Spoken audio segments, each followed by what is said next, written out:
Everyone's been posting their best books of the year, their worst books of the year. What about the books that showed up on both of those lists? I always say I would rather read a book that has exclusively 1-star and 5-star reviews rather than going into one knowing that everybody gave it a 3 and I'm probably going to give it a 3. I would prefer to take a risk, and today we're going to explore that. I have a spreadsheet of data from 1,000 people listing their favorite books from last year, and I also have intel on 1,000 people's worst books. If I combine all of that information, we get pie charts of all of the people who mentioned a specific book, how many listed it as a favorite, how many listed it as a least favorite. So this first list is books that were overwhelmingly loved. More people loved these books than hated these books. While Dark Shore was one of the most beloved books of the year, 96% of people who mentioned it on one of these two spreadsheets who had passion for it had positive passion for it. That's the green slice of pie. 4% of people who mentioned it to me on these spreadsheets mentioned it because they wanted everyone to know they hate this book. 80% of people who mentioned Hungerstone, they listed it because it's a favorite. 20% listed it as a least favorite. 12 people hated Great Big Beautiful Life, but 28 people loved it enough to list it as a favorite. So these were all more enjoyed than not. Then I also have the flip side. These books were all overwhelmingly hated. 100% of the people who mentioned The Baby Dragon Cafe as something they felt passion towards was a negative passion.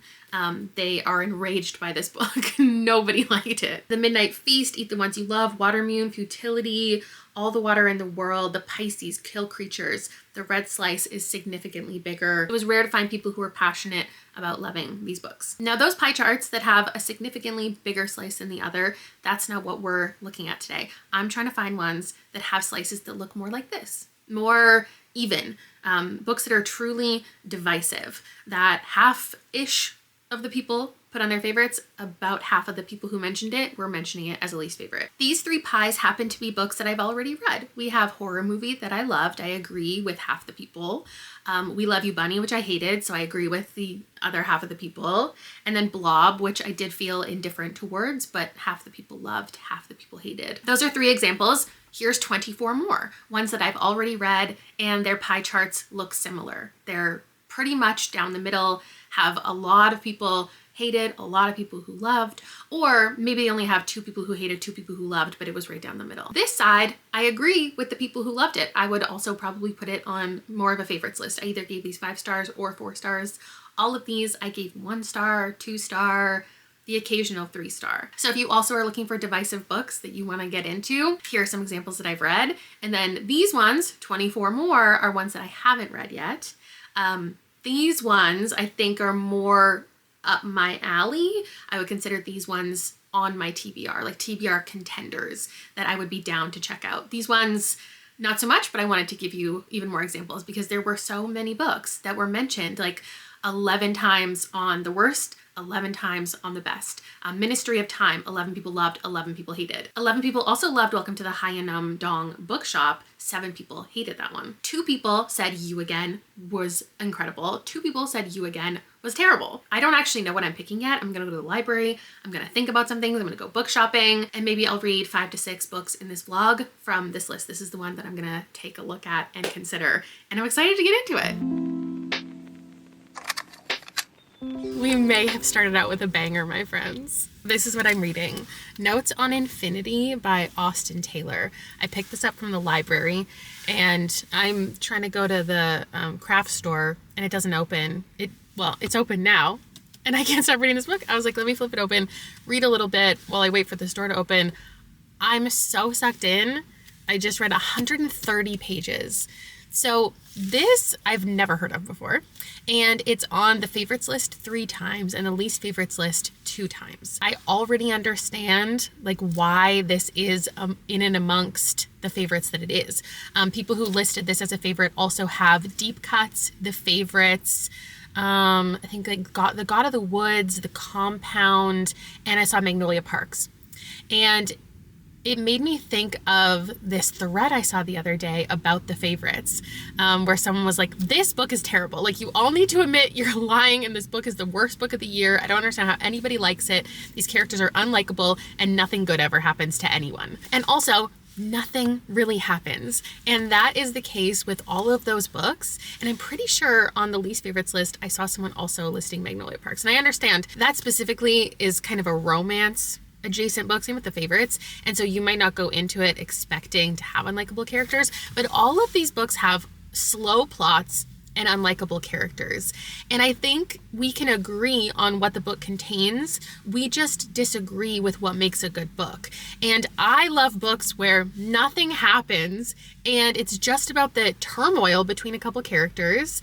And I love unlikable characters. And I don't just mean like morally gray or like if they're extremely villainous, like it's fun to read. No, I just like unlikable people. I think it's so fun to read people who are just doing the wrong thing over and over again, whether they get their comeuppance from it or not. Another thing this book has against it, I think for a lot of people would be, and I haven't read any reviews, so I'm just kind of assuming, is definitely a pretentious vibe when we're in academics and we have characters who are just so determined to accomplish something, willing to like risk anything to get what they want, and are just so hell-bent on something, even if it's not a good idea. That's just something so fun to read. So we have these two characters, Zoe and Jack, and they meet at Harvard. They're from two very different backgrounds. One of them is well off and her family like is in the industry already of like biotech. Meanwhile, Jack has to fight a lot harder for his place and just has a lot of passion and is kind of a prodigy. They're doing quantum computing. They're doing like neuroscience, neuroactivity. They're trying to understand how the mind works, but like literally the process of thinking and the act of consciousness, like what that means and how it can relate to increasing lifespans. It starts out really fun for me, like in a fun way, because Zoe is convinced that Jack is like competing with her. Meanwhile, he has nothing, like he has no awareness of it. He's just doing what he's doing, going to class, meeting with professors, like getting all these opportunities. And Zoe's like, I want to do this. I want to know what's happening in every room. Like I want to be in on everything. I want the opportunities. So she's like in this mind battle with Jack. Meanwhile, he doesn't even know what's going on. And through a series of events, they realize, or one of them realizes, and then they can work together to create perhaps immortality. And I just don't think that that's where the book is actually going. It's going to be more the kind of book where I can't even think of an example, but like imagine watching Grey's Anatomy, but they never actually do surgery. Like it's just, they're talking about surgery. They're learning about surgery. They're conceptualizing the surgeries they're going to do, but they don't actually do it. I feel like that's the vibe of this book, that nothing is actually going to happen. They're just going to talk about a lot of concepts and then have to deal with their relationship, because it's not a romance, and I don't think it's going to be that. I think it's going to be kind of like Tomorrow and Tomorrow and Tomorrow, where there's two people, they have this passion together, they work together, they have to start to deal with all the people on the periphery, and then like one of them maybe likes the other, and they have to contend with that. One of them has an illness in here, so there's like health-related stuff. It's really reminding me of Tomorrow and Tomorrow and Tomorrow in certain aspects, and I'm just so intrigued by the very beginning that I feel like I could just absolutely love this book. And I'm so glad I randomly picked it. So thank you to all of you who hated this book. Well, the two of you, because I can't imagine when else I ever would have heard about this. I think, yeah, it's a 2025 brand new release. I'm just so intrigued. Like, I don't want to put it down. I don't want to have to go run my errands. I want to know what happens in here. I have completed my first Divisive read. Do I land on the hate or the love or somewhere in the middle? It's obviously a love. I love this. Okay. It's not a 5. It's not a 5. It's a 4.25. It's a 4.5. It's close. It wasn't perfect. It's actually the same rating that I gave Catabasis, which I think has some similarities as far as how people feel about what the book is saying about certain topics. Something that I found really fascinating to read is that the majority of this is told from our female main character's point of view. And then we do get the perspective of Jack. And it feels like, I don't know, it felt like a story kind of about perception at the same time as all the other themes going on with, I don't know, ambition And here, I'll pop up some of the words that people have used in their 5-star reviews. The idea of ego and opportunity and kind of taking the passion that you have and running with it, regardless of what the outcome is going to be. Not willing to go back on what you said you were going to do, and the naivete that comes with that. Jack is really shown to us through Zoe's perspective, and then when we get Jack's perspective, it doesn't go back on the person, like on the characteristics that we've come to understand him to have, but it really shows how Zoe's perception of people is clouded by her own, I don't know, assumptions, I guess. And getting to see what's actually happening in his mind is so interesting, because we're assuming things, because Zoe's assuming things. We're seeing what Jack wants Zoe to see, and then once we actually hear from him in that section, I think a lot of people didn't love that element. The people who hated this book, but the people who loved it probably loved that. The people who hate this book, I think there's a lot of things that they would say about it being boring, tired, I think I saw, like kind of exhausting to read, just not very interesting. I totally get that, especially when it comes to like your assumptions about a book or the marketing of the book and what you think it's going to be versus where the plot actually sits. It not being realistic is an issue for people. I totally see that. That's not something I care about at all. Like literally my favorite book is about a coven of girls who transform things into rabbits. Something you might not like about this, if you didn't like Catabasis, is the way that it talks about academia and the pressures of academia, and the way that this main character and the main character in that book talk about how they feel proud of how little they're eating, or in this one, the bags under her eyes, because they feel this sense of accomplishment when they're losing weight or they look a certain way, because it shows their dedication and how nothing can get in the way of their passion. Like they're better than everybody else. They're better than who they've ever been before, because they're physically changing in a way that shows how much their life revolves around this very important thing that they think is going to change the world or their lives or academia or whatever. And I think that's a fair thing to talk about for your own personal preferences. And in a review, like, we are often talking about what we want from books. Sometimes I feel like we're not clear as people with what we think of the book or what we think of our thoughts on the book, because you can see how actively damaging this is to a character, even if it's not spoken out loud, even if it's not fixed by the end. You can see it detrimentally affecting their lives, and I think it's implied that this way of thinking is not good. Yet I think it's a fascinating thing to explore, because I love stories about obsession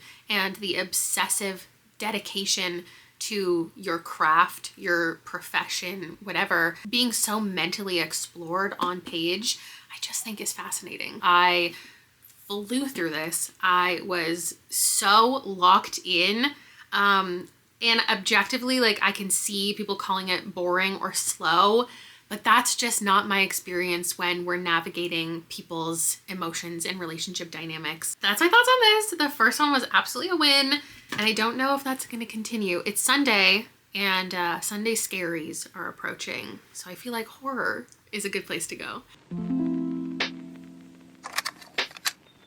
Much like the last book that I read, this one was not already on my TBR. I've heard about it. I've seen people talk about it. It didn't really pique my interest. But this is the horror book on the spreadsheet that is the most divisive. Nothing even comes close to this. There's exactly 5 people who listed it as a favorite, 5 people who absolutely hated it.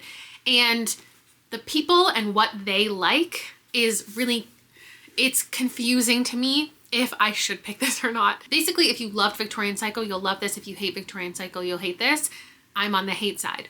However, there is a lot of books that people who loved this loved that I love. The couple at the bottom, not so much, but everything here I've read. I expect this to be pretty gruesome and violent based on the title, Breathe In, Bleed Out. Some of the ones that are compared make sense because they're more gory, they're more violent, and I just think that the more gory, violent horror I like in spite of them being gory and violent. Like, that's not something I'm seeking out. And perhaps the people who loved these for being gory and violent love this for being gory and violent. For the hate side, there's not much for me to pull from because I haven't read a lot of these books. Guillotine I liked. That's another violent one for sure. There's things I'm interested in reading here, not interested in reading here. Like, it's hard to know. However, another intriguing piece of information is Stephen Graham Jones blurbing this. That is my favorite author. And though I don't think that means that it will be similar to his work in any way, it does make me think perhaps I could like this because my favorite author liked it. I have to read this as quickly as possible because I so desperately want to read the reviews. I've never looked at reviews of this. I actually don't even really know what the plot is. We'll find out together in just a second. But I want to know why people hate this because a lot of books written by, especially horror books written by men starring a female character, they are not enjoyed by a lot of women. I've noticed that, and I've had that experience myself, and I'm just so curious what it is about this that people hate, but I don't want to go into it, just like with this one, with any expectations about how other people feel about it. But I have a feeling it will become apparent pretty quickly why people love it and hate it. Horror is often divisive already. So here's what this is about. Hannah has been running from her demons ever since she emerged from a harrowing wilderness trip with her fiance. No one knows exactly what happened. Wait, are we going to be in the wilderness on that trip? Because I'm into that. No one knows exactly what happened when the day that Ben died, and Hannah would like to keep it that way, even if his ghost still haunts her with vivid waking nightmares are ruining her life. Is it actually a ghost? So when her friend group gets an exclusive invitation to a restorative spiritual retreat in Joshua Tree, Hannah reluctantly agrees in search of a fresh start. Okay, we're getting culty vibes. Not always my favorite, but I've been more accepting of that in books lately, depending on exactly what it is. Despite her skepticism of the strange guru Pax and his belief in the supernatural world, Hannah soon finds healing through all the yoga, sound baths, and hot springs offered at the tech-free haven. Oh, I hope they don't begin on a relationship. Okay, this peaceful journey of self-discovery quickly descends into a violent fight for self-preservation when a mysterious killer starts picking off retreat attendees in increasingly gruesome ways. Yeah, that's what I expected. As the body count rises and Hannah's sanity frays, she will have to confront her dark past and uncover the true nature of a ruthless monster hellbent on killing her vibe for good. Okay, so this feels like it's a little, like, fun horror, like a slasher movie kind of vibe, which is, I feel like, what the cover exudes. This intrigues me. I just need more substance than this is really scary, this person is crazy, they're killing people, and it's just violent, violent, violent, violent. Like, I want a little more substance than that, typically. Let's give a prediction at the beginning. What do you think I'm gonna give this? I just have a feeling this isn't actually gonna end up being on either side of things. I sense that it's gonna be more like a 3-star, which is not the goal, but we'll see. I can feel my blood boiling at his aggro male bullshit.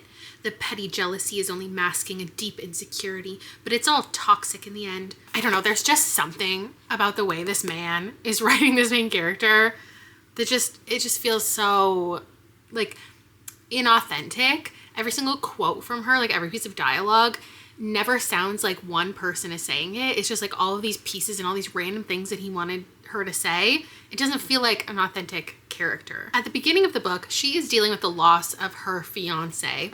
He died when they were on a trip together, and there's something about that she's keeping from us. It feels very obvious to me what has occurred, but it is a secret to the audience and to everyone she's going to this retreat with. That she's there for healing. Everyone's there for healing, but it kicks off with her on some drugs for anxiety, depression. She has a therapist who's trying to help her navigate her feelings, and she almost kills somebody. She gives them too high a dose of morphine. And then a couple of chapters later, when her job is being threatened, she's like, one small mistake at work and this is gonna ruin my entire career. You almost killed somebody because you were on drugs at work, right? So that's the person that we meet. And then she says quotes like that. And it's just like, I don't know, it just feels not consistent. She is having hallucinations of what happened that day in the woods. And the ghost then goes to this retreat and, first of all, throws her medication out. Her therapist is like, oh yeah, maybe we'll slowly wean you off of it, whatever. She's like, I'm gonna go cold turkey throws it away, and then goes to this retreat and starts taking psychedelics. Not only taking psychedelics, but then going to be alone in the middle of the woods. The people putting on the retreat are like, you need to have your own like moment in the woods to like find your purpose. So here are some psychedelics.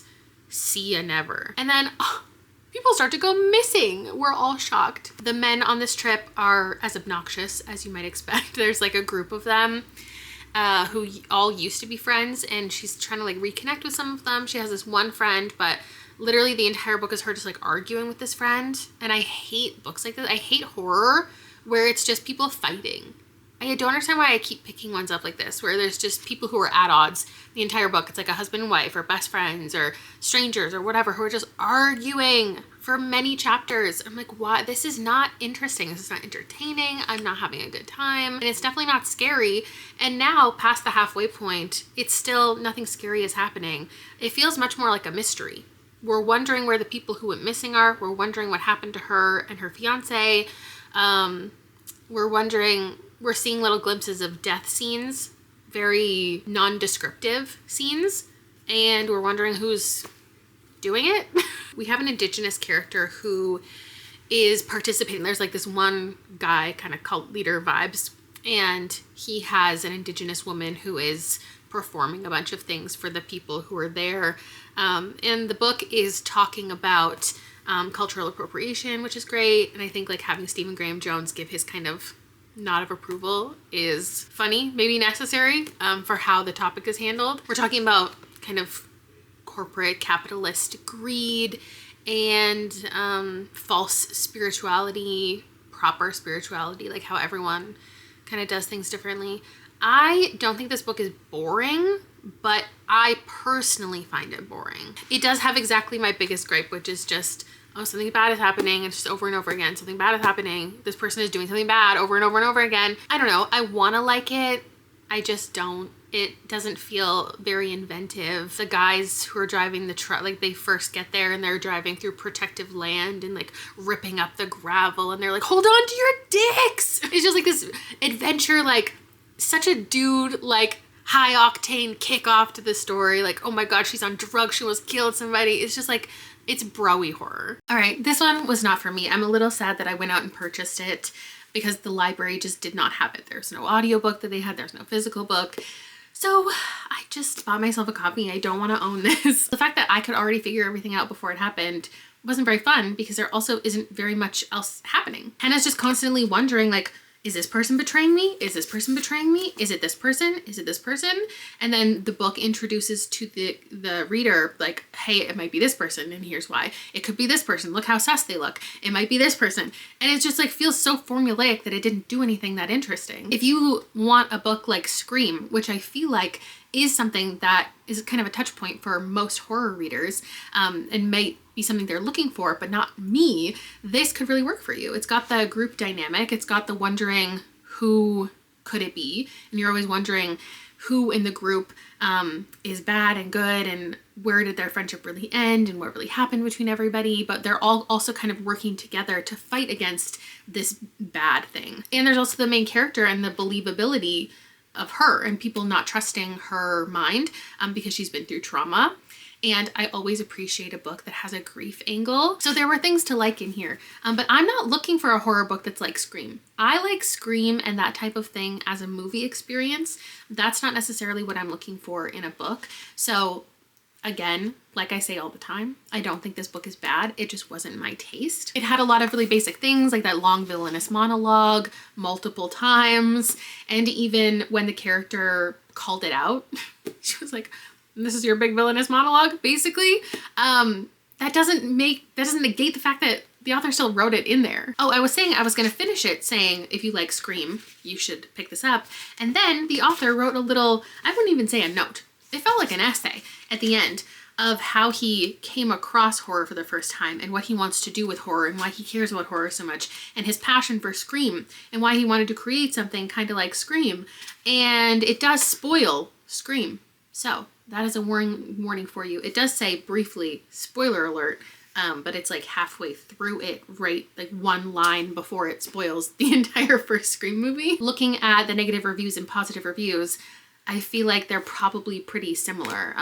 Predictability for sure is a negative, but people who love it, I'm sure they were surprised and they had a lot of fun with it. And with the fast-paced nature and it feeling like a movie, that can be a positive or a negative. And this is actually such a good example of a divisive book because this made the Goodreads Choice Awards in horror.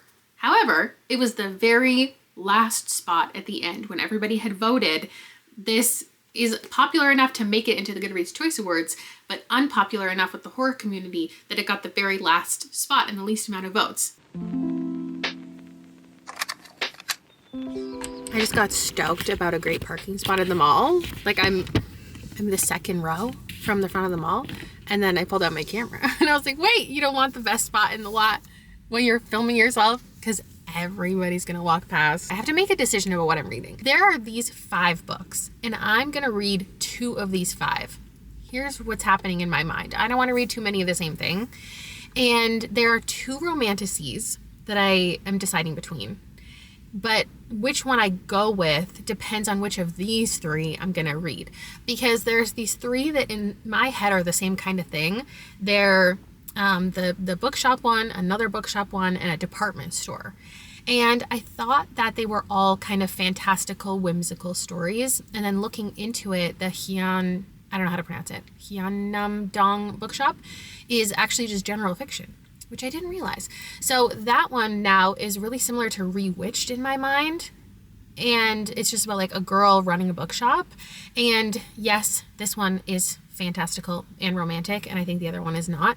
But I don't want to read just like a bunch of stories that feel like a girl running a bookshop and like cutesy things. So I'm gonna start the first chapter of all of these 3, and then I can make a better decision about the romantasy.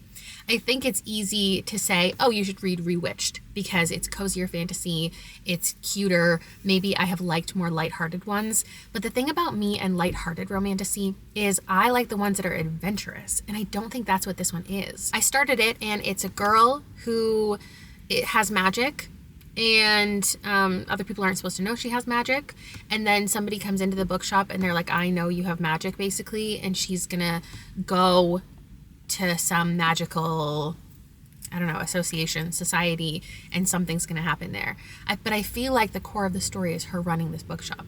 Phantasma, I feel like, is a riskier choice, for sure. A more intense romantasy, but everyone tells me that I'm gonna like this one. Like, I've been told many times this last year, these both came out in 2024, that I'll like it because it's about a competition. I read the first 4 chapters. The competition hasn't even been introduced. We have a girl who lost her mother. It feels very YA. I know it's adult, but it feels like that typical teen story. My mom died, my sister is missing. Now some like big brooding man is gonna love me. I don't know. But her mom dies and she now can take over the legacy, the magic from her family.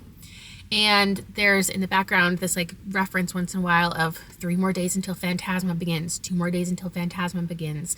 And I think what's about to happen is she has to make a lot of money really fast in order to keep her family home, and to save her sister, I think. And this competition is going to be that. It feels kind of like representation for OCD. I don't know if that's what the book is actually doing, but there's like this shadow voice in her head telling her that bad things are going to happen if she doesn't like knock 3 times, if she doesn't accomplish this, she doesn't accomplish this, bad things are going to happen to her family, bad things are going to happen to her. And there are these obsessive thoughts. I think that's an interesting angle for a fantasy book. So I am leaning towards that one because I don't think the writing is bad. And usually when I start a romantasy, I can tell right off the bat if it's going to be my vibe or not. And I feel like both of these could be. Like, neither of them are doing anything that I don't like in the first couple chapters. So I just think I need to choose whatever vibe I want to go with. It doesn't mean I'll never read the other one. I gave it an hour. I gave it 100 pages. I gave it till night 2 of Phantasma. I can't do that. I can't do that. I figured like if I was going to give up on this kind of dark fantasy romance book, it would be because the dark fantasy romance of it all is too much. No, just the world is stupid. It's just a really typical tale of a young, perfect, naive girl who goes into this other realm. And literally the rule is, the one warning when she enters is like, don't fall in love while you're there. And then she comes upon a phantom. There are ghosts and ghouls and goblins. And this one is just like really sexy. And he's like, what are you doing in Phantasma? You shouldn't have been able to see this certain thing. And, oh, you're super special, I guess. And he's so sexy and he's so ripped. She's like, I'm in this weird realm trying to find my missing sister, but I can't stop getting distracted by this sexy phantom. I want to read this. It's not happening. It's not happening, my friends. Well, I ended up giving it another chapter. Don't judge me. Because I didn't have an audiobook for the next option. And I just wanted to keep listening to something on the drive home. So I did listen to Night 2 in Phantasma. Basically the phantom that she's communicating with, he's like trapped there and she can help him get out of it. So he wants to use her for that. And the games began. So we actually got her in like a maze. I don't know if I just wasn't listening very closely, but it was kind of weird because she was in this maze and I guess it was covered in snow. I think that's what I heard the narrator say. And she used her necromancy magic powers to like mark the snow. I was like, you could have easily, like, it sounds like an author who's never actually encountered snow, because you could just do that with your hand. Like, you could make a mark in the snow and it would stay there. Anyway, all like the lights went off and she had to blindly find her way through this maze. Made it through and there's these monsters in there and there's these other competitors who we've met along the way. I like that we got a challenge. I like the mind communication, but then as soon as that chapter ended, we got back to like the shadowy guy talking to her again. And I just don't like him. I just don't care. And I wish this was just a game and it wasn't a romance. I did not intend to be so chaotic with this decision making, but you're gonna see the clip in a minute where I choose between the other three that are more about like job stuff and working in a bookshop or a department store. But because I read the first chapter of all of them and they were so similar, it felt like the wrong decision to read this one because it's also set in a bookstore and all of those ones like were giving the same vibe from the beginning. So that's why I ultimately went with Phantasma, but I abandoned it and then I picked it back up and then I abandoned it and then I picked it back up and then I abandoned it. And then I waited until I could get the library copy. I went out of my way to find the library copy of this. And now I've committed to this. But I'm not really loving it, but I'm liking it more than this one. And I am in the mood to read like a lighter fantasy, even if this isn't going to end up being more than, I can't imagine more than a 3-star by the end. This seems like a good decision because it's really not as much about the business as I thought. It is mostly taking place in like this other magical situation where it's kind of like, what was it called? The Witches' Council in Sabrina the Teenage Witch. It feels like hanging out with the Witches' Council and Sabrina has to go and do stuff to prove to them she should keep her magic. And it's not really romance. It's much more fantasy. I'm almost done with it. It's like just fantasy and then there's this little romantic thing happening. And I think this is a series. If it's following the same character the entire time, then I understand why it's kind of a slow burn with this romance. But I have a lot of opinions about her and her magic. But first, my final update about Phantasma, I'm just going to explain to you why I DNF'd. Because I actually, you guys, I got 3/4 of the way through this book. I just kept reading it. I did skip a couple chapters because I was thinking, well, maybe once we get to the steamy scenes, it'll all be worth it because people talk about the steam in this book and how appealing this guy is. And like, I wasn't getting it. The Insta love is crazy. Like, I don't understand their connection at all, but I was like, let me keep on reading, you know what I mean? And then that wasn't good anyway. What I think was nice about it is even though we're in a darker romance, there's a lot of consent and he is constantly checking in with her and asking her, but it became to be a lot for me too, because he calls her, not just because he calls her Angel, but he calls her Angel.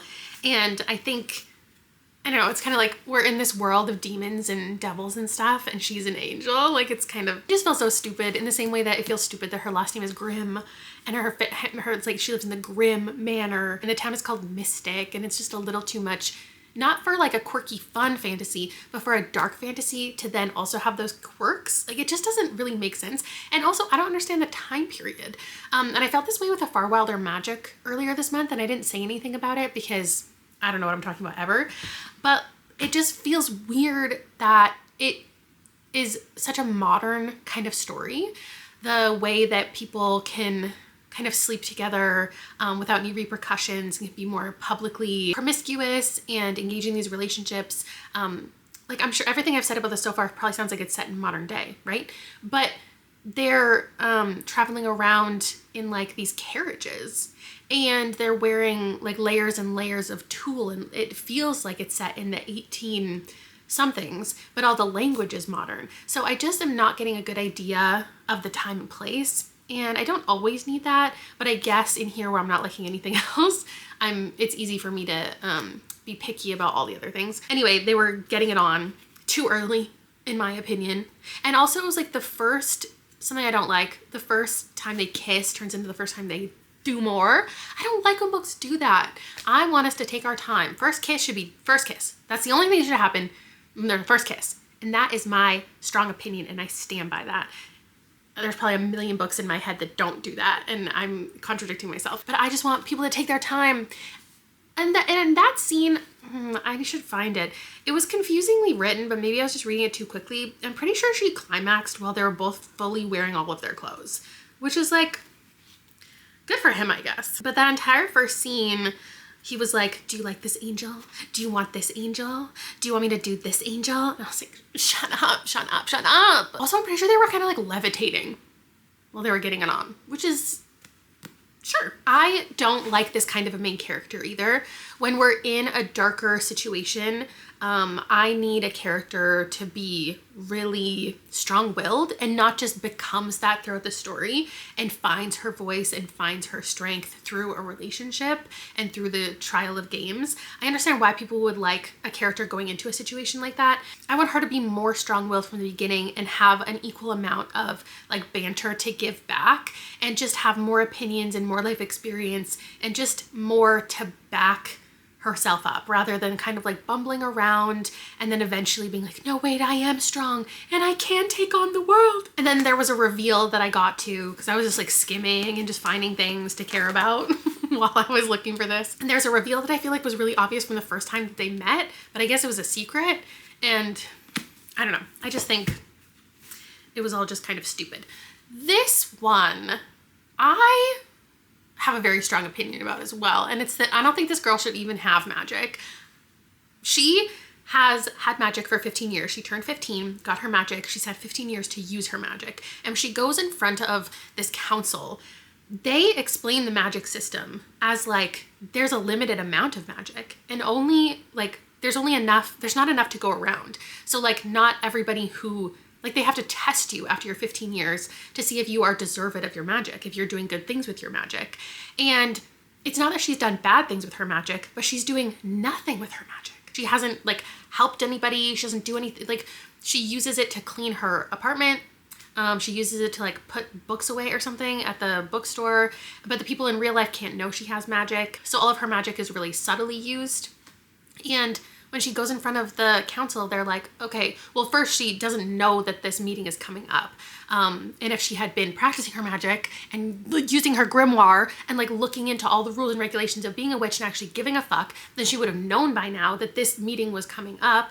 And it's kind of like when you go to like the bank to get your mortgage and they're like, okay, we're going to pull up your last 3 months of spending. And if you don't expect that to happen, you're like, whoa, whoa, whoa, whoa, let's not do that. That's not a good representation of me and my spending. Give me a couple months to like get my shit together. So that kind of happens to her. She has 24 hours and she's like, oh my God, what can I do to like look like a good person and look like I'm using my magic for good? But the whole point is, in my opinion, she's gone 15 years without using her magic for good. So why should she keep it? If she's not a good person by now, like she's not a bad person, but she hasn't done anything incredible. And if there's only a certain amount of magic to go around and other people could have that magic, why should she have it? I think what the author is doing is using magic as this metaphor for this time in your life. You know, she's 30 and she's like, oh my God, I don't have a partner. I don't have a business. I don't have all of these things that I feel like all of these pressures from society tell me that I should have by now. And I should have all my shit together. And I just don't. And that doesn't make me a bad person. It doesn't make me not deserving of life. So she is deserving of her magic. But she's going to grow and she's going to change.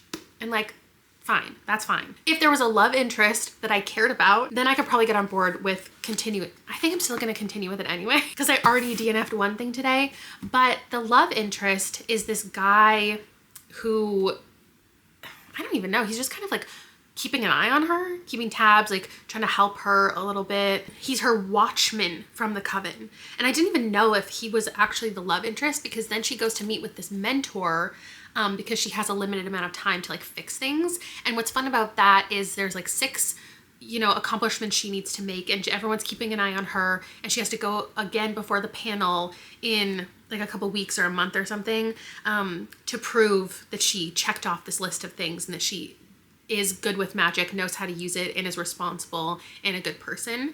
So I didn't know if the Watchman or the mentor was the love interest, and then she met the mentor and it's like this old guy. So it's definitely the Watchman, but that's how little he's in the book. 3/4 of the way through, like he barely even feels like a love interest. And it took half the book for all of the things I just said to even happen. Like to begin the little journey of like checking off the list, that has just began. So it was 180 pages of setup, and now we have 180 pages to do this entire list and to fall in love. I think it could win me over and be a 4. I think it could disappoint me and be a 2. It could be in the middle. I don't see this being a 1 or a 5. And this is definitely, if I finished it, would be a 1 or a 2. Like, do I go with what the video intent is, or do I go with something that I'm enjoying more? I feel like I'd have an equal amount of people saying each one. I have put this down because I technically like skimmed the second half of it and I know everything that happens. This, it still has the potential to surprise. I am glad I ended up sticking with Rewitched, even though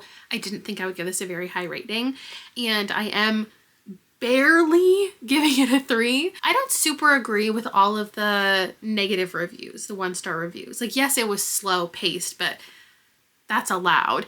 It's just that I don't agree with the 5-star reviews. I don't think that this was cozy and cute. I think it was a lot of arguing. And this is something that so many cozy books apparently do that I don't understand. Is like, there is magic and it's dangerous, and there was an old man who's flung across the room. Like, you don't call that cozy. There was so much animosity between people. Even though it was with a lighter tone, Belle still is like arguing with people in every single chapter, arguing with the people in charge, arguing with her love interest, arguing with the man, arguing with her best friend, arguing with the bookshop owner. Like, so much of this is, will she get the bookshop in the end? She is fighting with this guy who is a relative of the bookshop owner, and she's like, I am capable of running this bookshop. Like, I know I can, I can't take that final step. I can't like make that move. She's just not secure enough, and she gets secure enough in the story. And it is a self-discovery narrative. It's not about much else except her not even getting in control of her magic, because that's a trope that I love,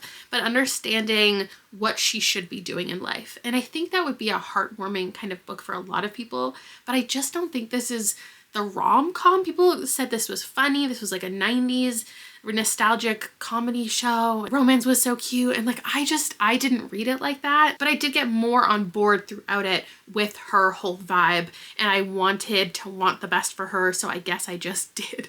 There was a moment where she got to kind of communicate with her younger self that I thought was really poignant. There's definitely a big lesson in here about confiding in people and trusting people and working together as a team. And unfortunately, I did want it to be more romantic. I know I went into it thinking it was a romantasy, and then I realized it wasn't, and I was trying to be on board for it. But I don't know, like the connection happened a little too quickly. There was this like little, it wasn't a steamy scene, but like it could have been a steamy scene. And I was like, why don't we just do it? Because I think that would have been satisfying for their relationship arc. But like I said, might be a series. But I feel like it would follow other characters. I do not care enough to even look into it, to be honest. This is a 3. This is a forgettable one. If it's on your TBR, maybe you should pick it up, but it's not. I don't think it's one that's really going to change your life. Considering 3 people put it on their like least favorites of the entire year. They were so disappointed by it. I don't know if you can trust all of the hype if you've seen it on a couple people's absolute favorites.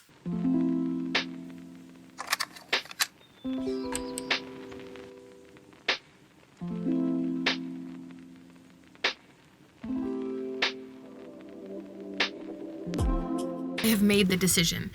Days at the Morisaki Bookshop is a short little one about, I think, like a woman who never planned to sell books, falling in love with bookselling and like finding a purpose in life after she gets dumped by her boyfriend. Sounds nice. 2 people loved it. 2 people hated it. No idea how I would feel about it. The Dollar Gut Dream department store. 2 people loved, 2 people hated. This is about a woman who wants this job at this department store that sells dreams, and she goes in for her interview in the first chapter. I think it's going to be sweet. Welcome to the Hyunam-Dong Bookshop appealed to me the most, I think. This one, I don't know, based on the people who loved it and hated it, like it's hard to know, but it seems more likely that I will like this one. People who liked this one loved a lot of my favorite books, even though I don't feel like they're kind of the same tone, so I don't know if it really tracks or if I can really take that as any evidence. But this one, I actually read the first 3 chapters because I was pretty sucked in. We have a woman who's running a bookshop. She hires someone pretty early on to make coffee, and their little back and forth was fun. And it seems less plot, more philosophy about how to sell books. She's like really interrogating how she had to change as a bookseller from just recommending things that she loved. She thought it would be easy to say like, oh, this book is great and like you'll love it, and people come in for recommendation and she's like, here, you'll love it, but she doesn't really know why she's recommending things, and she has to learn how to ask questions and get in tune with people's tastes to recommend the right book. And I just think this is going to be the most interesting one for me to read. Hello, I am halfway through my book. Oh, my battery's about to die. Okay, I don't really know how I feel about it yet, and I'm gonna sleep on it and finish it in the morning. It's interesting because we have a bookshop owner and she's very passionate about her job and wants to like do it perfectly, and it's really interesting to read because I love books about careers and stuff. But there's also so little plot that it's very, like, it feels strange to read. It's just, it almost feels like an essay collection from a bookseller who's like explaining to you their passion for bookselling and the things that they've learned about bookselling. So she's like putting on different events at her bookstore, and then she'll have a little like book club and she'll talk about the book that they read, and then the book impacts her business. And that's kind of happened a couple times. One of the books that she was reading was, and talking with people about, was the importance of like labor, like time management, and like giving people time to rest, and how hiring more employees can actually be helpful because then people have less hours, but you still have to make sure you pay them properly. And she just feels really passionate about making sure everybody has a fair wage and is happy at their job. And then she gets together with all of these other booksellers and potential future booksellers and teaches them how to, well, it's not her teaching them, but she's bringing someone in to help teach. Same with writing workshops. She just like always wants to help other people. So she brings in people who are really qualified, and then she helps kind of navigate the conversations and like how she's successful at book selling and why, and how other people can flourish like her. It says it's about the healing power of books. That's a great way to describe it. I don't know why people would hate this. Maybe because it's low in plot. I can definitely understand people who love this. I don't think that I'm going to be one of them. I think it could be a 3 or a 4 by the end. I'm going to go ahead and give this one a 4, even though I didn't personally gain anything from it. It seems like the negative reviews for this highlight 2 main things. 1, they were looking for a more exciting plot, or 2, they were looking to gain something for themselves. And I also didn't, but that's not like an important thing for me from a book. I just like following characters who are learning and growing, even if it is like basic, you know, life philosophy and just realizing what you want out of life. Truly, nothing happens in here except people slowly moving towards a more joyous, happy life. And I think that was really nice. We're not just following Youngju, we're following coworker, employees, customers, just various people in the periphery of this bookstore who have come into the bookstore with some type of hope, some type of looking for something, looking to improve their life in some way, and they slowly take steps to do that. And that's exactly what the author's note spoke about at the end. Sure, it could have been one of those books that you pick up like, I don't know, 30 ways to change your life. And it's like all of these things you might not have ever thought of before. This isn't like that. It's simple things. It's like give yourself space to cry and realize that your interests are important, even if your life is fine enough. It kind of reminded me of reading, oh my God, what's it called? That Becky Chambers, where a character is like, life is fine. I'm doing everything I'm supposed to do, but I should be striving to be happier. And this is definitely a bold thing for the character and the author to do and to talk about within her country and within her culture, leaving behind a certain life that was expected of her and opening herself up to a new sort of life. At the beginning, We meet her and she's opening the bookshop and she's clearly struggling, but she just has this passion. She's putting it into what she's doing. She wants to have the most success she can. And then later in the book, as we're navigating her new relationships and all of the other characters that we meet, we see more of her backstory and why she ended up here and why this is so important to her.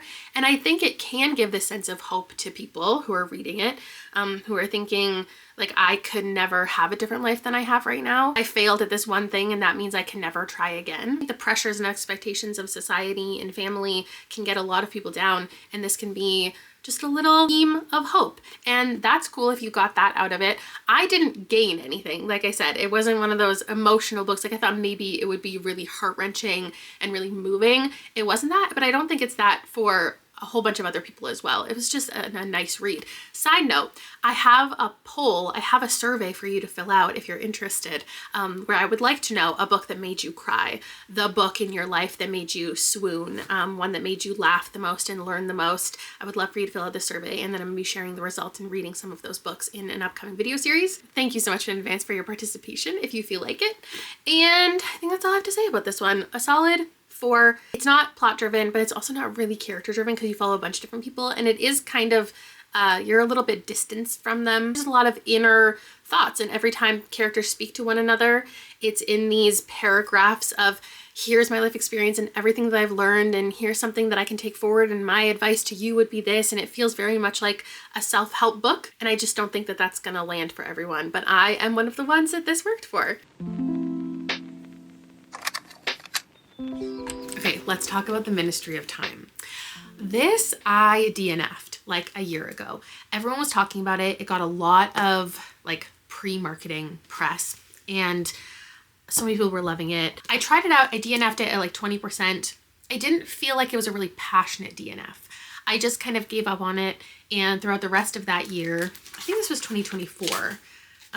So I guess it would have been more than a year ago that I tried to read it. When more reviews started coming in, it started to feel like a really divisive read. People were absolutely hating it. People were absolutely loving it. But the people who were hating it, it seemed a lot of the discussion was about how annoyed they were at like how much it was promoted. Like everyone who I saw hating it 2 years ago, it was like, everyone's talking about this book and it's not as good as everybody says. Like this book has, like, somebody gave the publisher way too much money. Like this is clearly the book they just wanted to promote more than anything else. They wanted it to be a hit so bad, but it's actually not as good as everybody says. It doesn't deserve the marketing. It's not deserving of the press. And people were like literally saying they felt bamboozled. Like this book was not what they expected it to be at all.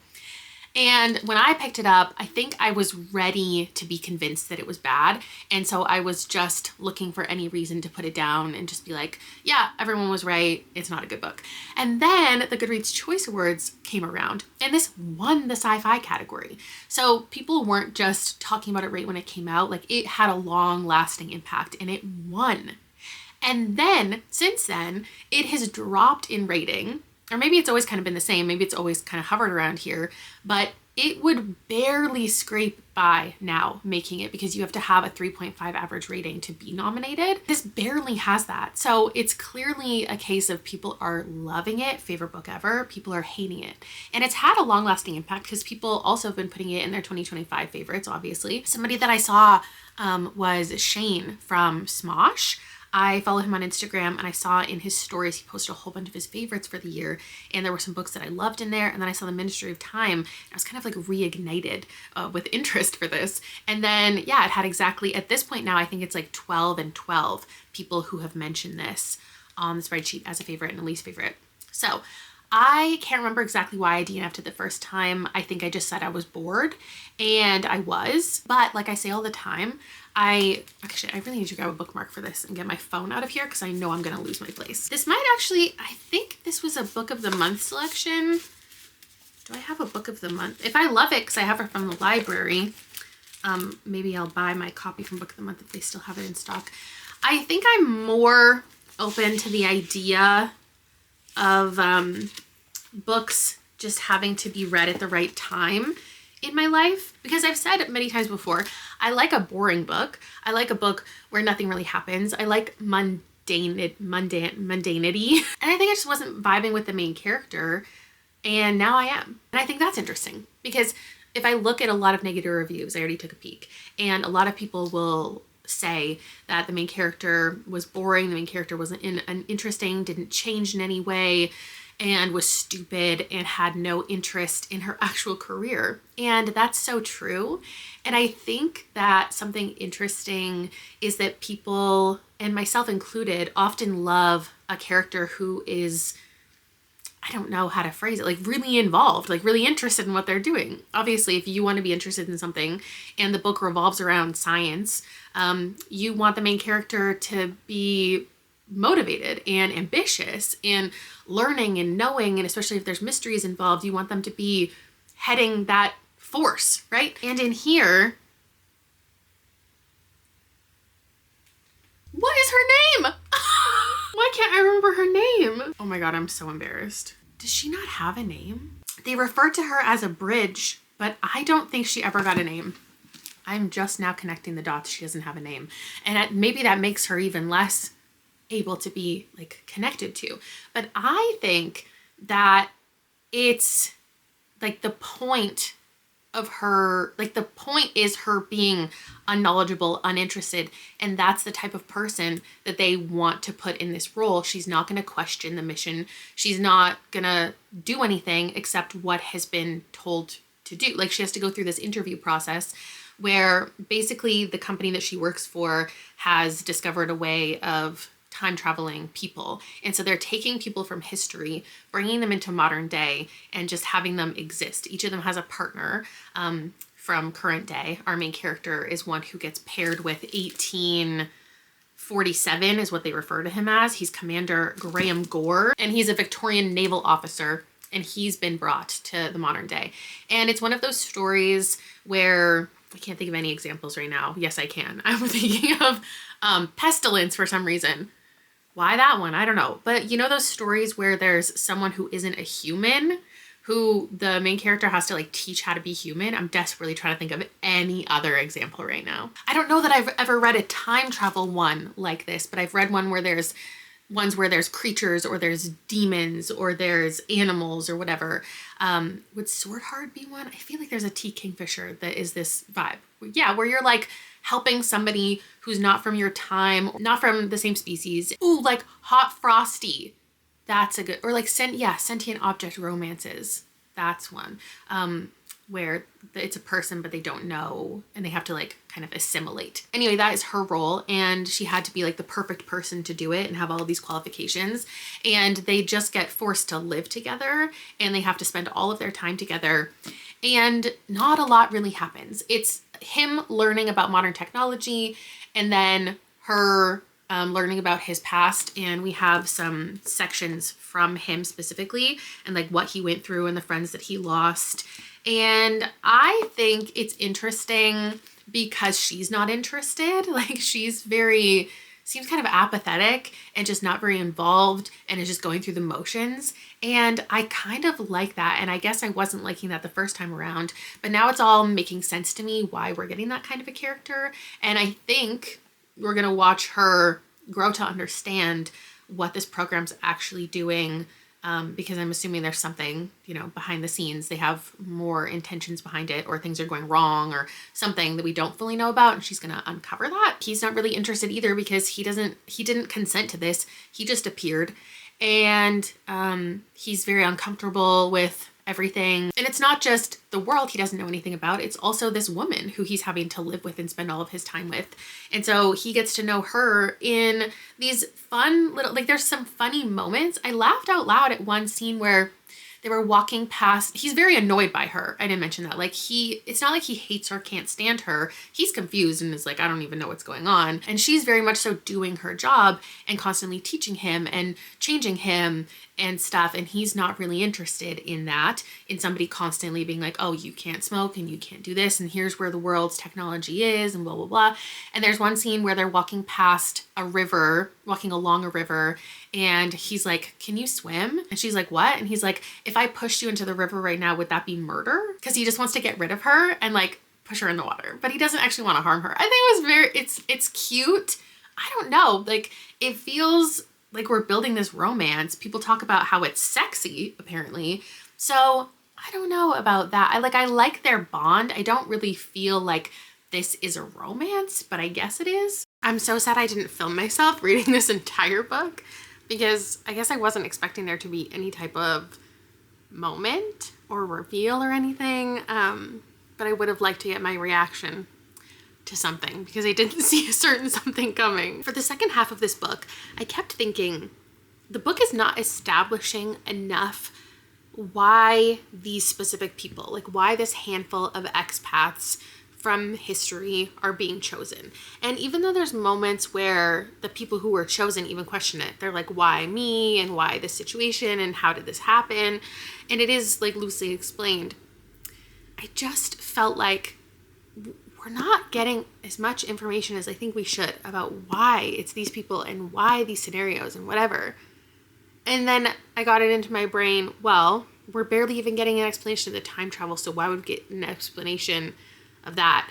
And so then I wasn't expecting also, that's not like the reveal thing, but I wasn't expecting to get an answer to that, and I guess I kind of did. This book was more satisfying than I think I expected it to be. The writing is very descriptive, and there's so much of the book where nothing is really happening. It's just description and like discussion and pondering things. So if you're not already liking the writing, or if you're hating the writing at the beginning, I don't think there's anything the story is going to do to turn that around for you. This is the kind of book that you would choose for a book club and half the people would DNF and not come to the discussion. What I liked about this is Graham challenges our main character, makes her think about things she hasn't considered before, not just her lack of like passion and interest, but yes, part of that, but also like why the world exists the way that it does, like why we follow the rules that we do. Because she is doing the typical like time travel-y thing, fish out of water situation where he doesn't know anything, he doesn't know any better. And so she's correcting him a lot when he uses language that's out of date or things that would be offensive. And he equally subtly is pushing back at her about, okay, well, why does your world exist this way? Why do you do certain things this way? He's really questioning the status quo. And it's kind of like when you have a baby and, well, not when they're a baby, when they're a toddler, preschool, they start to ask you why, like 70 times a day. Why this? Why? And once in a while they ask a really good question. And you're like, you know what? Why? Why? Actually, why? So it's kind of like that. He's kind of like her baby, but also kind of like her grandfather at the same time. And I know there's no technical real age gap here, but because he's from history and he's from a different time, to me, he just read like an 80-year-old man the entire book. So caught me real off guard when they had a sex scene and he was talking about wanting to make her come. And it sounded to me like she was talking to an 80-year-old man. There were themes in here of colonization, obviously. Is that obvious? I don't know, with the time period and things, immigration with her family. That brought up a lot of topics about why things function the way they do. And really, this book is just so morally questionable as far as this relationship, because like, is she even allowed to participate in it? Is it ethically right because he, again, didn't consent to being here? He's vulnerable in a certain sense. And the dynamic is just something really interesting.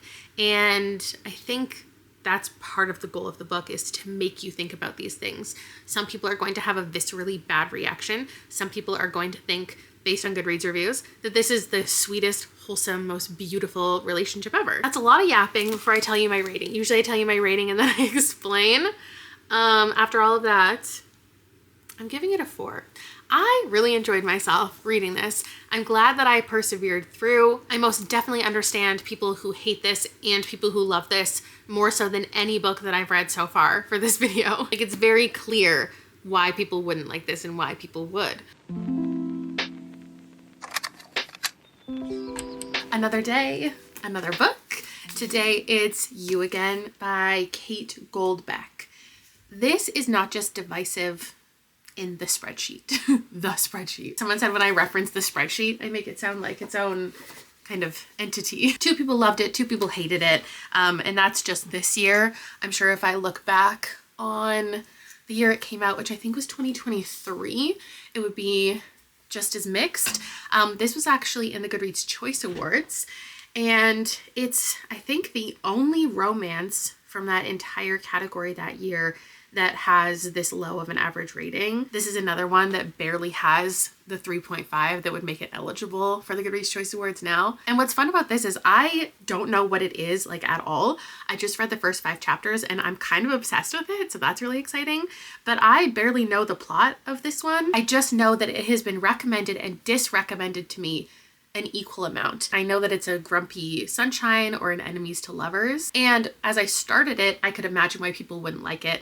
But in that case, they would DNF it in the first couple chapters. So I'm just very curious if you were liking it at the beginning and like you knew, because what I imagine people could not like about this is that our main character well, actually both of them are going through different relationships at the beginning of the book before they ever start something up, or even consider starting something up. And maybe that's also going to be a thread throughout the entire book. Like maybe it's just going to take a really long time for them to actually get together. But in this first 5 chapters, the first 100 pages, we went through like 10 years of their life, I'm pretty sure, and just their interactions every time they ran into each other. They're not friends, they don't really know each other, but they just come into contact. Like one of them is always dating the other person's roommate or friend or something. Josh is a chef and Ari is it's a struggling comedian. I'm not sure how far we follow into her career, but she's relatively promiscuous, I guess, at the beginning of the book. It's one of those ones that I think well primes you for how explicit it could get. I don't know for sure. But like when I was reading, what's that Megan Quinn that I read and I loved? And just based on the beginning, when they're at this retreat and they go in this cabin, there's a bunch of sex toys. It like, even though they're apprehensive towards it and they're not engaging with them at all, it's just the fact that, you know, the book is introducing something like that, that you know, I think how sexually explicit it's going to get. And so in this one, Ari has been talking about her sexual exploits for the first 100 pages of this. Her relationships too, but mostly the people she's just sleeping with. And one of them happened to be Josh's girlfriend, and Ari was her roommate, and there was like this dynamic between the 3 of them. He's pretty uptight, he takes things pretty seriously, and Ari is just a goofball. She wants to be a comedian, she wants to have TV shows and just be like a part of the comedy scene. But she's definitely too much of a free spirit for Josh to enjoy even like the company of. Like she's just kind of all over the place. I think the amount that she's talking about sex and her free spiritedness around it makes Josh very uncomfortable. What I'm really liking with this first 100 pages is we're getting both of them pretty equally, which is always kind of surprising for something you expect to be a romance. I think if you have like, especially in this type of story, when there's a female POV and a male POV, you often just switch to the man when it's talking about the woman and like, oh, it's so nice. We're getting his internal thoughts and feelings about her. I know people really like that. In this one, we're getting like his whole life, like his family dynamic, the relationships that he is going through while she's going through hers. We just had this scene with his whole family and what they're going to do with the family business. They both seem really set in their ways, and I think their dynamic's going to be really fun for me, but perhaps other people could think they're not actually that good for each other by the end. I don't know. I could picture this getting really, really messy, and that's something that I'm excited to explore if that's what it is. Anyway, I'm out of here. Liam is about to do a 3-day hospital stay for a treatment. So I'm going to be doing a lot of sitting around, and I might not talk to you until I'm finished this. I don't know if I'll have time like or a place to update you over the next couple days. But I'm also going to bring my next book with me, and we'll see how much I get done by the end of the weekend when I post this. Hey, turns out I can update you before I'm finished the book. They set it up so Liam can actually go home to sleep after he does his stuff every night. So he does go back tomorrow and the next day, but he has to sleep in his own bed. And so I also get to chat with you, and I got through almost all of this. I'm about to read the end, but it didn't take me all the 4 hours because I also started reading my next book because I just wanted a couple genres happening at the same time. And this I need to talk to you about. First, I have so much to say about this. This video is already so long, but who cares? Okay, I don't need to look at the reviews to know why people do not fuck with this book. I think they just do not fuck with her, or him, actually. I would probably say most of it is probably about Ari, but also Josh can be really insufferable and really intense. I think the pitch of this being enemies to lovers is not really accurate, because by, I don't know, a third of the way in, it's more of a friends to lovers kind of vibe, and them not wanting to lose their friendship. It kind of felt like not really People Who Meet on Vacation the book, but People Who Meet on Vacation the movie. I could just really picture her as that actress and like that bubbly, ridiculous, over-the-top personality. And then he's a lot more stoic and takes things a lot more seriously. And the vibe is that they don't want to ruin the connection that they've built, because this connection is something so unique that they don't even acknowledge to each other, really. That they kind of meet back up at a really terrible time for both of them, and they're just kind of like hanging on for dear life. It's just a lot of tension, and not necessarily fun tension, between the two of them. They are really arguing about their feelings for one another, and it feels very passionate and very intense. And we expect the romance books that we read to be, well, I'm gonna swoon alongside the main character. Once the man realizes his feelings and he professes his love, we're all swooning and we're all on board. But Ari isn't doing that. She's gonna flee, she's gonna run, she's scared. And he is kind of intense, and he's like, no, I know you want me and we need to be together, and like this has to happen, and like I want this so bad.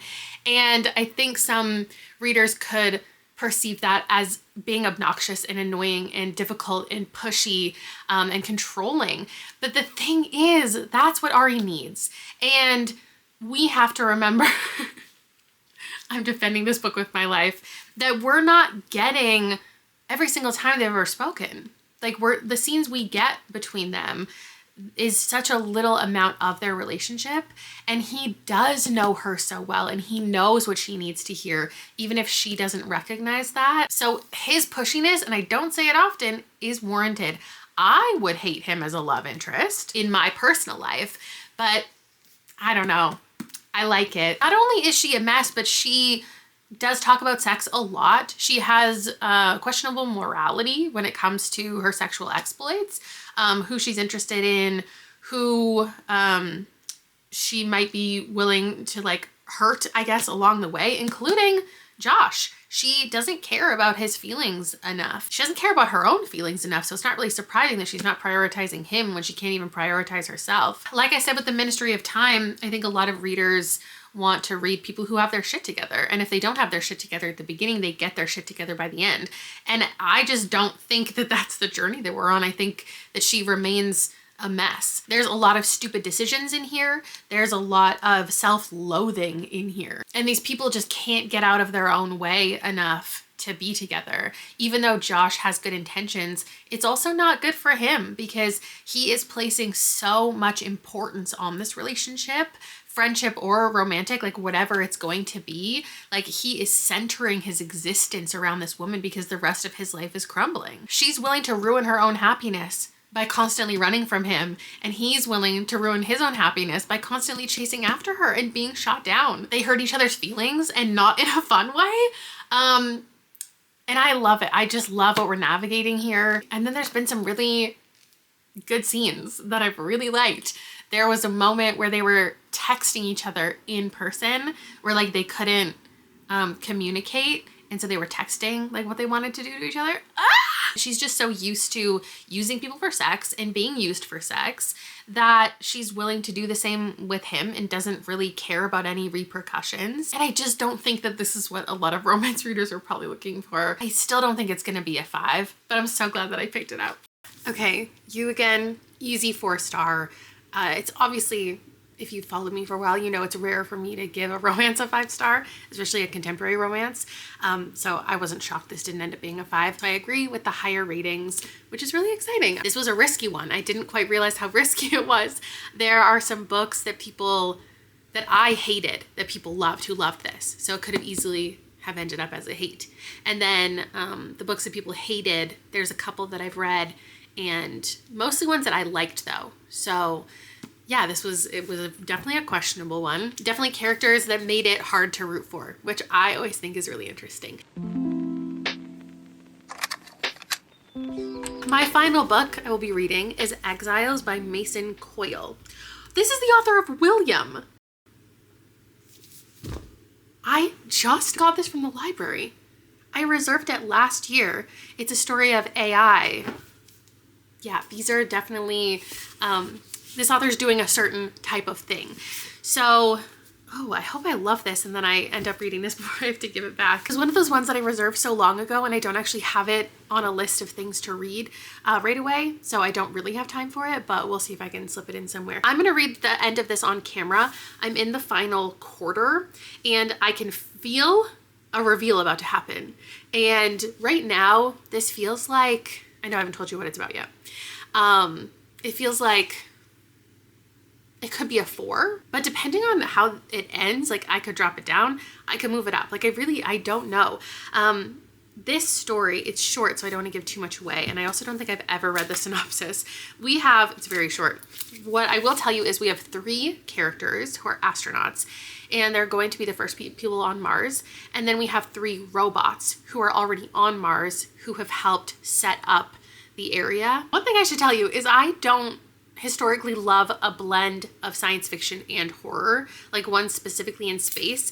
I like space stories, but I don't always love when they're horror, and I can't really explain why. But this one I'm finding very intriguing, and I also don't always love an AI robot story. This was a questionable pick, and I don't know, what do people who love this love? Okay, so this wasn't on a whole bunch of people's favorites and least favorites. It was 2 and 2, I'm pretty sure. And the people who loved this loved things like I just read Beautyland and loved that, atmosphere, Wild Dark Shore, and then some horror things. There's not really any horror sci-fi, so it's hard to know if this would be my taste in that regard. We're mostly through our female character's perspective, and the robots have gained more sentience than they are expected to. They've kind of chosen their own names and they've built relationships and a hierarchy amongst them, which is very interesting. And Exiles is, I think, in reference to a couple things. At this point, our main character has spoken with one of the robots about like why the humans have come, and essentially the robot is interpreting it as they have exiled themselves from the planet, and like why would they ever do that? She, the female robot, is like, we didn't choose this, we just got sent on this mission and we have to follow all of these rules, and we wouldn't have chosen this for ourselves if we could, but you could. So like why would you have done this? It's very interesting. And then also Exiles in relation to one of the robots, one of the characters, somebody maybe is outside of the place where they're living on Mars. Like somebody has been banished or banished themselves or has left. And there's this fear of what might be outside of the base now. I could already see why this could be on somebody's favorites and least favorites, but I think I'll know for sure why by the end and how this actually decides to conclude itself. I just finished, I don't even know what chapter, because I was listening to the audiobook yesterday. I didn't take this with me, but I wanted to be listening to something while I was physically reading you again. So I was listening to the audiobook of this, and I think I am going to continue that way and physically read at the same time. And I have to figure out my place, because at the very end of the chapter, there was clearly someone who said something like, and we're about to get an answer, or he's about to reveal, like we're about to learn something. But yeah, someone says, I tried to tell you, and someone says, tell us what? And now we're going to find out like what the message has been, what someone was trying to communicate.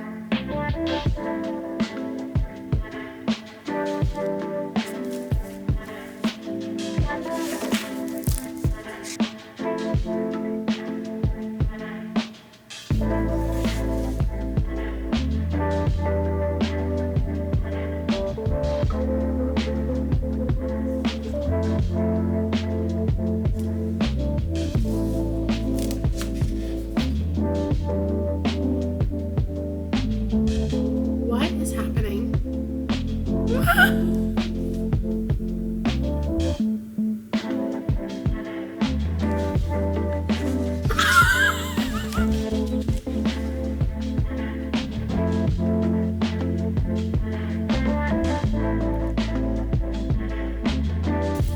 Oh my God.